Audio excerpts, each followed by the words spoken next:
Hey everybody, how you doing? I hope your Saturday is a good one, and I hope that you're watching the Georgia Alabama game. I'm going to go right back to that myself, but I wanted to take this time to make this quick vlog because I prefer to do this rather than giving money to Jack Dorsey, which is another issue I'll kind of tag on to. Let me start real quick by showing you this. Accomplished African American New York Orleans Saints reporter Timothy TJay Jones has a good habit, I think, of laying out a common problem with how the media, what's left of the media, because a lot of people have been laid off, present Jameis Winston, particularly in the context of how they present Taysom Hill. He tweeted 21 hours ago, let Jameis Winston, he said, let Jameis Winston, he meant to write this a different way, but he writes, Jameis Winston would have thrown 4 interceptions, INTs. Nobody would be talking about how much of a warrior he is. Nobody would have been talking about how he doesn't have any receivers around him. Jameis dealt with the same adversity as both Trevor Siemian and Taysom Hill. Hashtag Saints, hashtag NFL. That was liked 1,000 times over that. One of the responses was mine. I wrote this. Hey, Timothy, TJay Jones, no points for calling it for what it is. Racism. Time to throw it down, man. Take off the chains. And in response to what I wrote, he wrote, I don't understand what you were saying. And since I object to writing where I give money to Jack Dorsey, well, Twitter, since Dorsey's no longer CEO, although he's the founder and still a holder of a significant amount of stock, I decided simply to do this in a way which benefits my platform, ultimately, Oakland News Now, and my Zenny62 YouTube partner channel. This is the way to do media now. You monetize your conversations. A lot of people in media, including Mr. Jones and others, do not do that. Take a lesson. So, my point is best captured by a person whose work I really admire, and I'm just getting to know who this person, is. Her name is Sway Stewart, and Sway Stewart wrote, I thought, a piece that everyone, regardless of race, should read if you're in media, or even halfway curious about what's going on.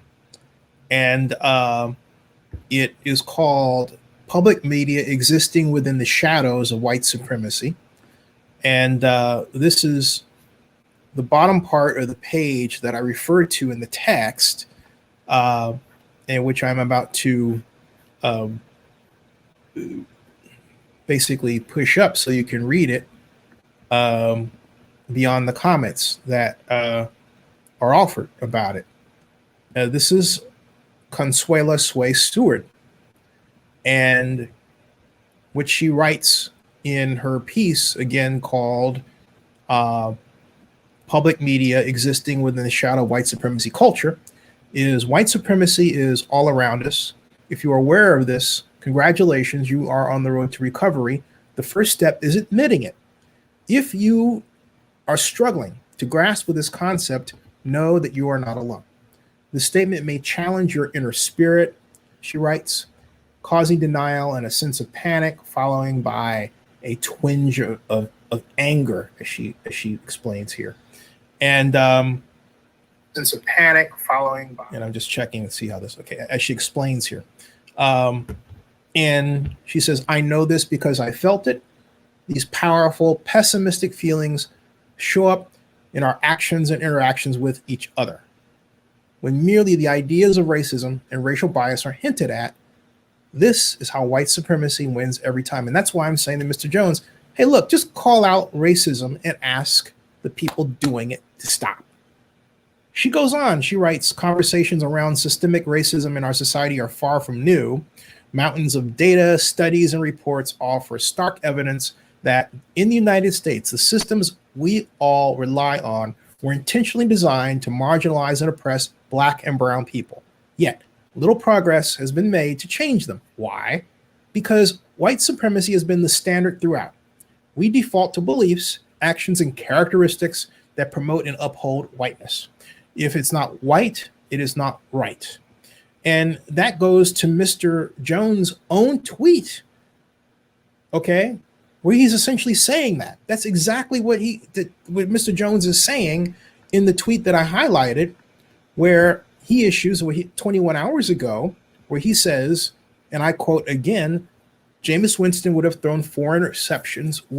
No one will be talking. He's talking about Taysom Hill throwing 4 interceptions against the Saints. Let me clarify something. Jameis Winston, in the context of the Saints offense, would not throw 4 interceptions. He didn't do it. Didn't even come close. Okay? Didn't even come close. Taysom Hill came close in preseason. He came close this time. Okay? And so he threw interceptions last year. All right?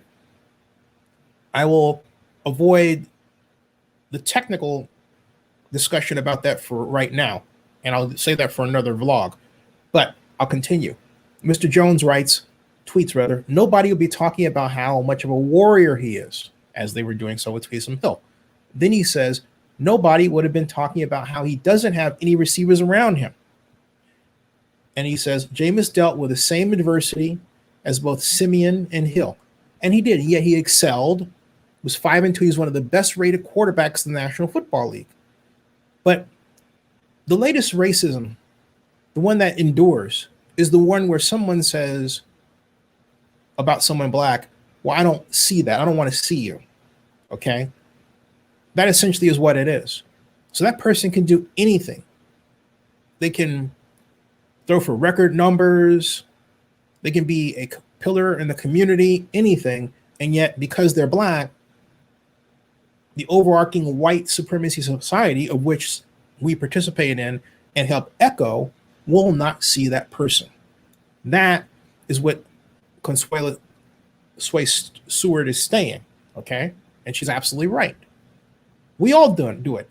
I've done it in the past. I became aware of it early on and started my own company, Zenny 62 Media, which I own 68% of the stock. So this is what you have to do in order to maintain a conscience and an approach that does not continue what I most do not want to see again. My view, I don't know how you were affected by this, Mr. Jones, but my view of the George Floyd video changed my life. I was already aware of what I'm talking about prior to that, but what it said to me was that these little bitty doors that we open that allow racism have stacked upon each other without our paying attention and caused a scenario like the one that killed George Floyd to occur. How many George Floyds are there still going on right now? There should be 0, all right? But the way to make absolutely certain these events do not occur again is to start stopping the little things that encourage their presence, like not calling out racism in the context of this discussion. And in the context of having many troll level Twitter accounts involved in this discussion. You know what I'm talking about.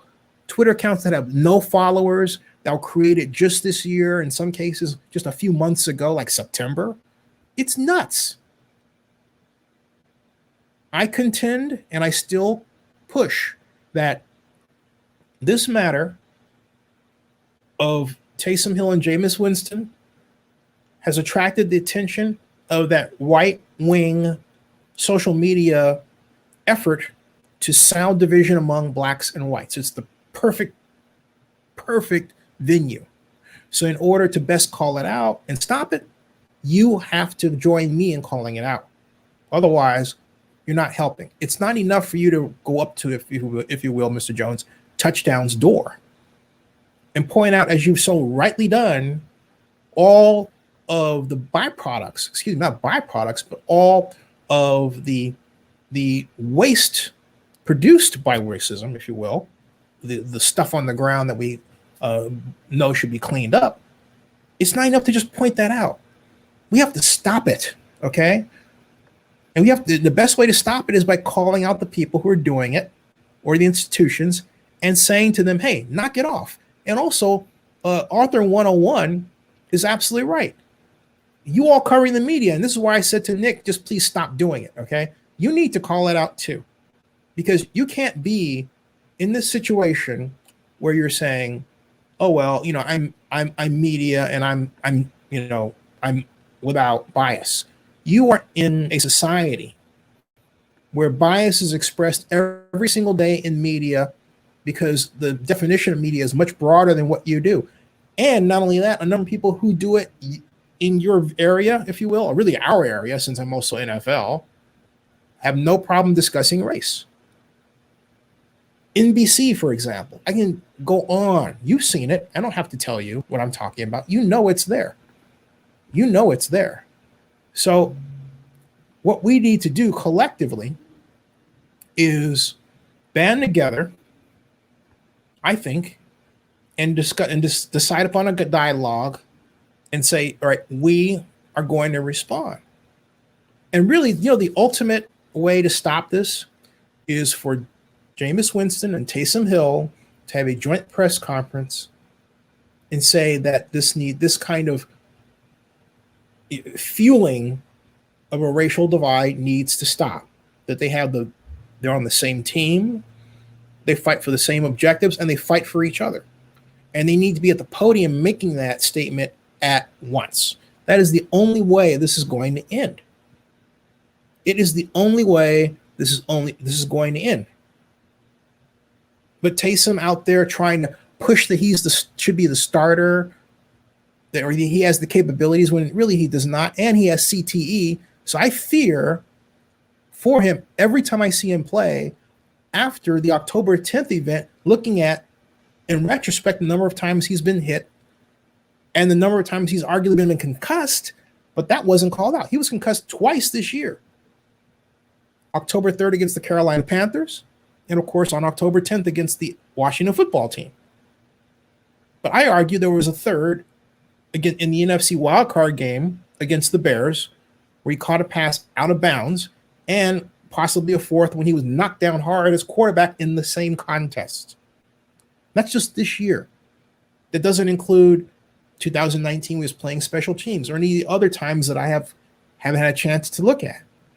I argue this man has had his bell rung far more than healthy for any NFL player. Yet the mainstream media, as like Nick likes to, present himself as being a part of, says, well, he only had one concussion. No, he had more than one concussion. All right.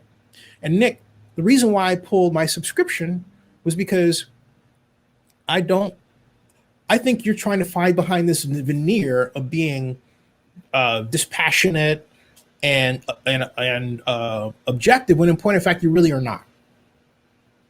And you do have a dog in this hunt, if you will, and it's better to just simply express it. And that's why when I saw you on Twitter, sort of popping off, the reason why I said don't do it was because I can understand why you want to maintain a professional veneer, right? But you weren't doing it then. And the veneer just went like that. It went away. It was like, oh man, why? I said, why is he doing this? Plus, in our exchanges, look, one of us, not you, formed from scratch the bid to bring the Super Bowl to Oakland. That was me. One of us, not you, gave a presentation before NFL Commissioner Paul Tagliabue and now NFL Commissioner Roger Goodell. In other words, you're not the only one who can big time people because you have access, but you present yourself that way. I don't. And so I'm tired of that. We all have, let me tell you something, and I want everybody to understand this. We all have a superpower, okay? We all have a superpower. Not just you, not just Mr. Jones, not just Arthur, not just, Ashley Brewer on ESPN doing Sports Center. Okay, I talked about the other day. Not just Barack Obama or any other name. Some of the most powerful people, the people whose names you don't know. But that movie Glass got it right. We all have a superpower. The only question is, what scenario in society will bring it out? So never ever present yourself as being, holier than thou. But it is okay to discuss your accomplishments. In fact, I love people who brag. I love people who have big egos because, as the late Don Meredith used to say, it ain't bragging if you can't do it. Okay. Oh, or excuse me, it ain't bragging if you can do it. It ain't bragging if you can do it. That's right. So what? Embrace everybody. There's a guy who blogs. I'm not even going to mention his name. Had no problem trying to track down the now late George Lucassen, who headed the Coliseum, right? As Coliseum president, to talk about what he was doing. But he had every problem in the world acknowledging who's white. Every problem in the world acknowledging me as the person who came within 8 NFL owner votes of bringing in the 2005 Super Bowl that eventually went to Jacksonville to Oakland. What I went through, there should be a movie about. Okay? But Nick, you didn't ask me about that. And so when I encounter people who say they're in media, who are not really curious about the NFL, who don't ask, I think, you're not really a media person, huh? There are a lot of people like that. And that's why I started my own company. All right. And I seek out people who have those stories to tell, and I bring them on my show. Because again, everybody has a superpower. Jameis Winston has a superpower, and it's wrong for Taysom Hill to try to present himself as if he is the equal to Winston. He's not. Jameis Winston was the best high school player coming out, should have went to Alabama, went to Florida State. He was called the chosen one in an article, and I believe in Sports Illustrated, which wasn't really kind. Should have been, okay? Because why? Because he was good, because he threatened the idea that a top flight elite quarterback should be white. And that's why I keep saying the truth. Jameis Winston is an elite quarterback. He's already proven it. He was put in a system that was poorly designed by Bruce Arians, a system so badly designed that Tom Brady didn't even want to play in it without making significant modifications to it. You and I both know it. So it's about time we stopped all this, okay? And it's about time we worked to stop racism and stop those troll accounts. I block all of them. Undoubtedly, they'll pop up again. I don't get blocked again. Jameis Winston is the only quarterback that consistently attracts attention by right-wing media like Breitbart and Daily Caller. This has gone on for years. Pay attention. And please, take the red pill. I'm going back to watch the game. Subscribe to Zenny62 and bookmark oaklandnewsnow.com. That ends this broadcast.